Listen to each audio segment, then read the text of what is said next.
Do you come from an activist background? No, my parents are quite the opposite. They thought hippies were, you know, a bunch of no-gooders, and, you know, Greenpeace was just a load of tree huggers and yogurt weavers. Was this the first illegal thing you'd done? My mum instilled in me a great sense of belief that we could try and fix things.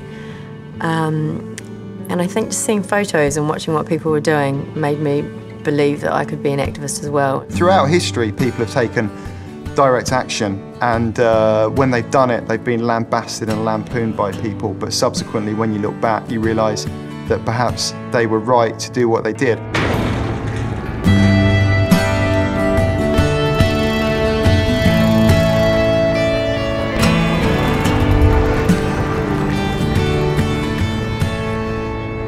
Getting into the chimney was fine. We walked through a giant roller door and shut it and turned the electrics off.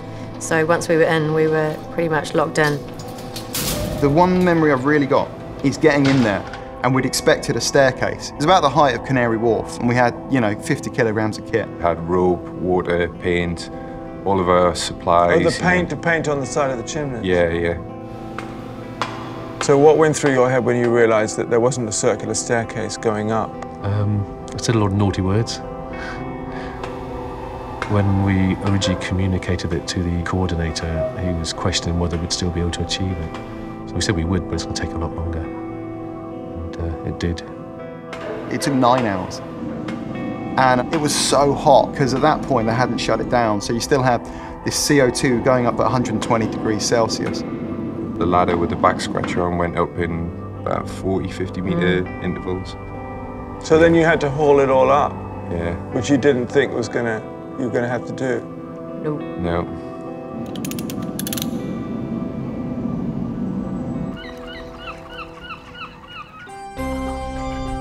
I was based at the base of the chimney in a van. I had a campaigner with me and a press officer, and that's where the hub was for us for the day. Well, it's kind of like doing a military campaign, isn't it?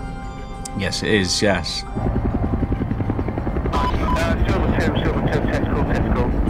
All right, if we move over to the conveyor belts, we've got 2, I think, there. I've got a few of them in there. We had a diversionary team. They went to the front gate. They were holding banners and placards that allowed other teams to access the site. We had people going onto the conveyor belts. Again, a filthy, disgusting, dirty place. It's just full of coal dust. And you've got some like amazing footage, which was actually police footage that they shot from their helicopters. I mean, it was incredible that you were able to access that. Someone somewhere's got a bit of kit, and you know, that's used from time to time. Yes. Everyone was, you know, waiting for us to get to the top, so we weren't sort of mucking around. We knew we had to get up there. Kevin and Hugh rigged up a hauling system. Incredibly arduous, and it took a lot of mental focus, I'd say. Will said it was the closest thing to a man giving birth. He did. I don't know if I'd agree with him. You'd haul in these bags and you look down and the bag hadn't moved at all. It was just swaying there, and like the pain in your legs, because we were using our harnesses to pull up the bags because it was just too much on our arms, especially after climbing up the ladder. So we clipped in and so we're running back. So like that pain on your legs, and then when this bag came out, it was like, oh my God, that's amazing. And then you'd have to do another 6.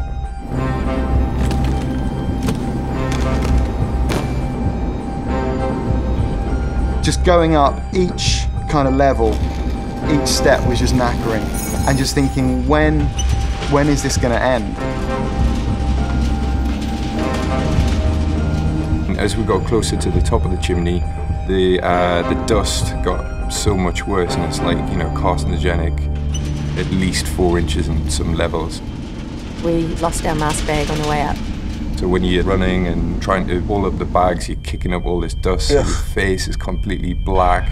You know, it's all in your mouth and your tongue and your teeth. And I do remember the sense of satisfaction coming out the top.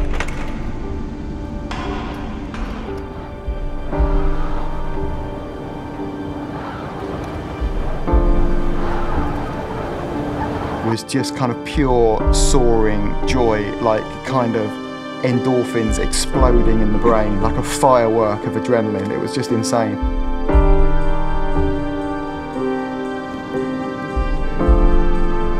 We got to the top at 3 o'clock in the afternoon, and the best bit was that when we came out of the little door, we could see all the people that had locked off the conveyor belts.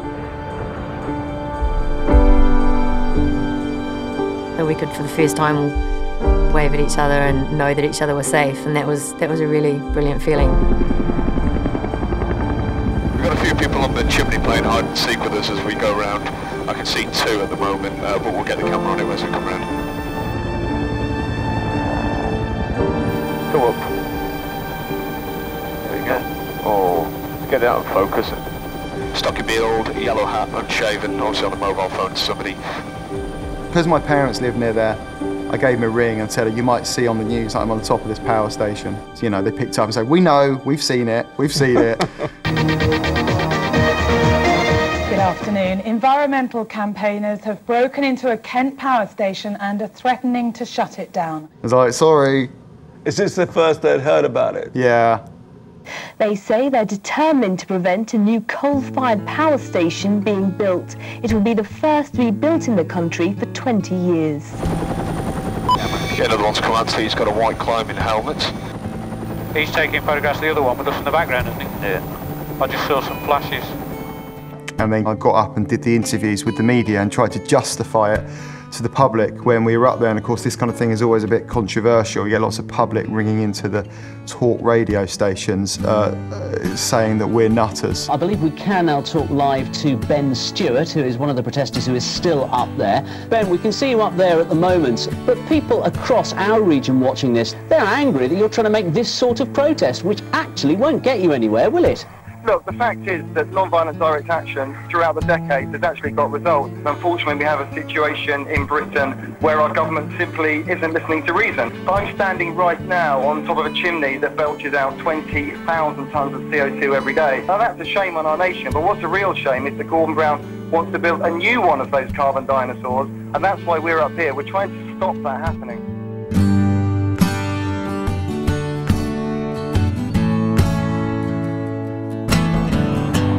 It took Kev and Hugh quite a long time to rig up all the ropes.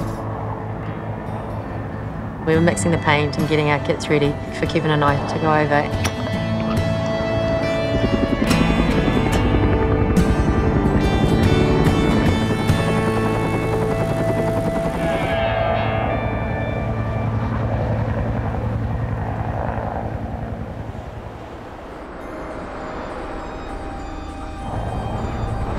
She hadn't been climbing along. There's not a lot of people that could just hop over the side like that.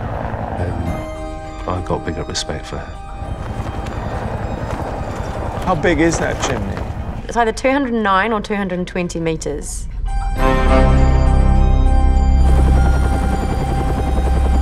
When you get to that height, your brain can't quite compute that sort of distance. You know, I've never been, you know, on an edge that high before. I was clipped on and just kind of holding the camera over the edge like that.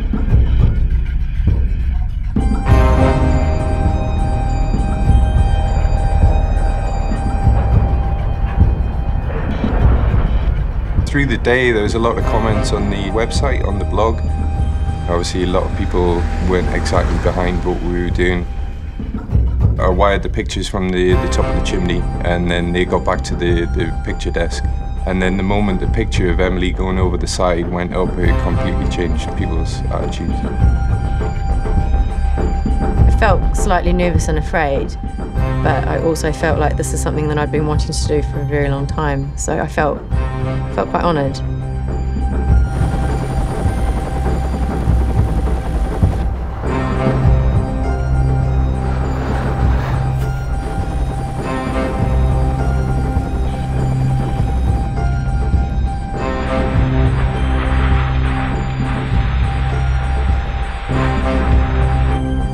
The highest thing I've abseiled off of. Something that really holds your attention. There is a great feeling of vulnerability out there.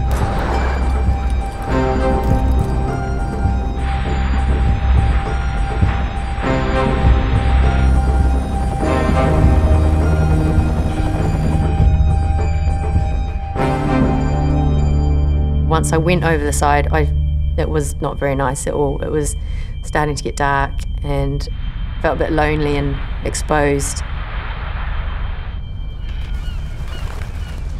And why did you feel it was necessary to do that action? It emits 9 million tonnes of carbon dioxide a year. And the fact that E.ON are trying to build a second one on the site is just completely outrageous. That's the top of one letter. I can't really see it, but I think things are developing. It may well be a banner.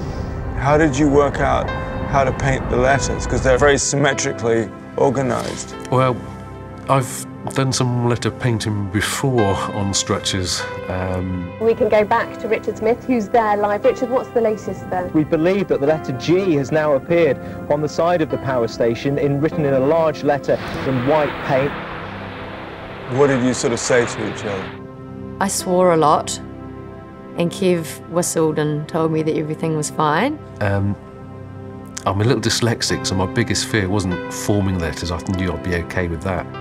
I was just thinking if I was really tired, I might have made some really basic fundamental spelling mistakes.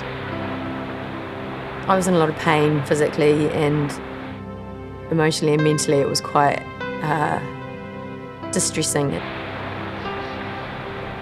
I just remember giving her a huge cuddle when she got to the top. It was just like, my God, how on earth did you manage that?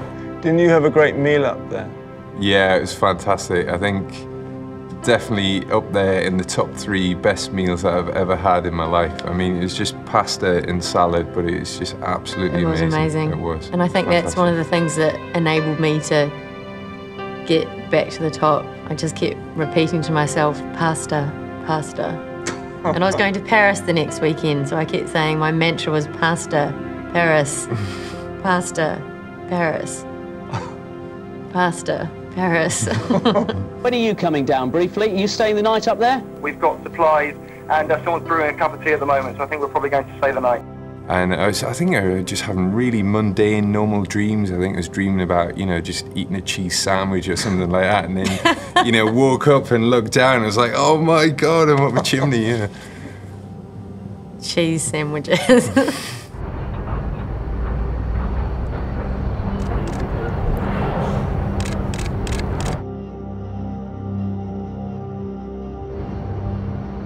We didn't get to complete the slogan. The complete slogan would have been Gordon, bin it.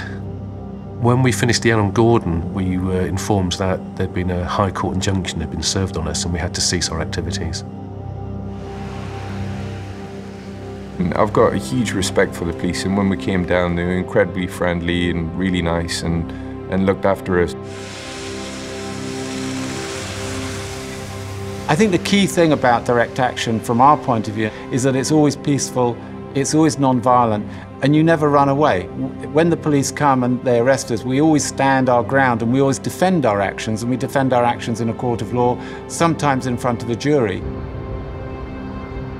6 Greenpeace activists are on trial in front of a jury at Maidstone Crown Court for causing £30,000 worth of damage to the Kingnort power station, where they painted Gordon on its chimney. There was a very real danger, according to our lawyers, that we would go to jail. I mean, you can see how I look here. I wouldn't last 5 minutes in jail, so I'd be absolutely terrified in there. But, you know, it's something I'd be prepared to go to jail for. Now, they argued their actions were justified because they were trying to highlight the dangers of climate change. There was a lawful excuse that the harm we caused by the damage of painting was insignificant compared with the emissions from Kingnort for that one day alone. And the moments when the jury became most engaged was when the witnesses, the defendants or the scientific witnesses, were talking about the effects of climate change on our kids and on our grandchildren. And suddenly I think it put our actions into a different context and made them look, quite frankly, proportionate and reasonable.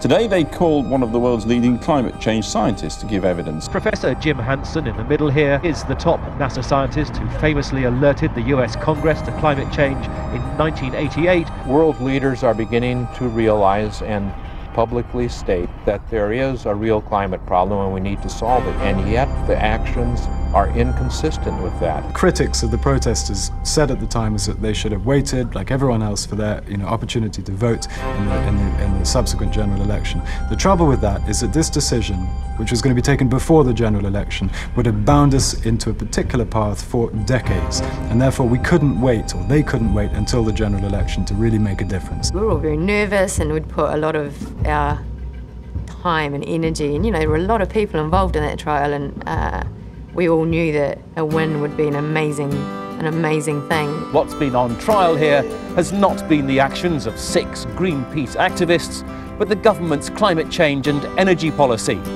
And it's been put before a jury of 12 good people and true, and found wanting. The guy stood up, and so much depends on just this kind of one enunciation from a mouth. Is it going to be "n" or "g", as in not guilty or guilty? And he went "n", and in that moment, it just all hell broke loose. And my mother burst into tears and said something like my boy," which she hasn't said for many years. And what did you say? I think you'll probably have to edit this out, but I think I just said holy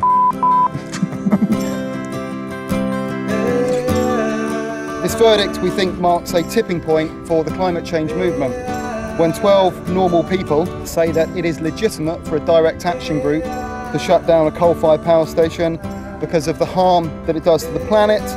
Then one has to ask where exactly that leaves government energy policy.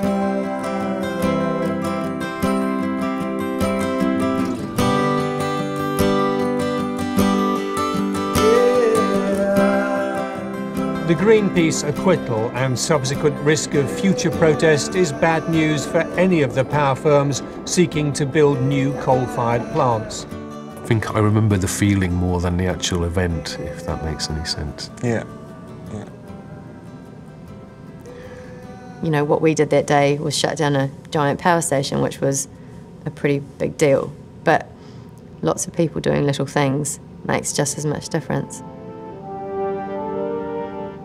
So I think by highlighting this issue, by effectively putting the brakes on this bad government decision, they were doing a service, in my view, which we will thank them for in the future.